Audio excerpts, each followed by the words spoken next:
Nya patyon kinsa man tong balaod nga to nga naghatag ato nga patyon ang makasupak sa katong balaod sa mga pari. Katong sa Deuteronomy 17, Oh. sunod 12, nga sa Old Testament law na ang gitawag nato capital punishment. No?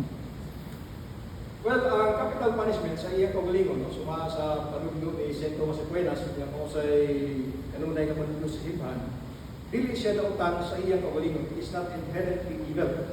Dunay mga buhat nga evil in itself, ang litan ang abortion or ang murder. So kana siya mga buhat, dili gini mo ma-justify in any situation or any circumstance.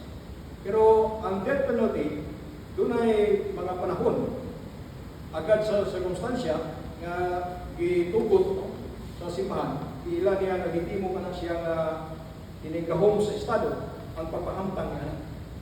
Niya sa daang pugon, monocratic man ang ilang government. Si Moses, ang religious leader, siya sa ang political leader. So wala separation of church and state niya itong daang panahon.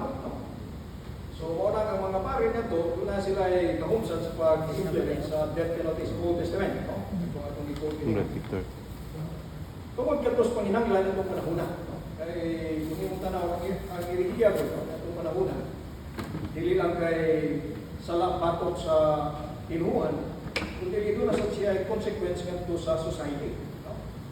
Unang di pangayo silang panahon, gikinhanglan ang pagpahantang sa silot sa kamayo. Pero paglabay sa mga katuigan na ang simbahan ang malandor kung naa pa bang mga sirkumstansya na justify sa death penalty. So sa karon nga panahon, ang simbahan ingon nga wala na.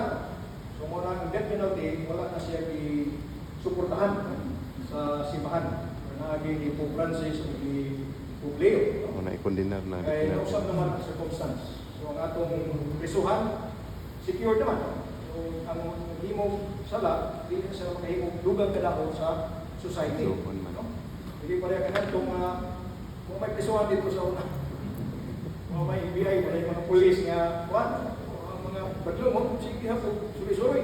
So mga aron din yung kahimong daw, yun ni. So, muna ito ang necessary by circumstance. Muna siya, Brad, sa may tungkol sa death Salamat. issue.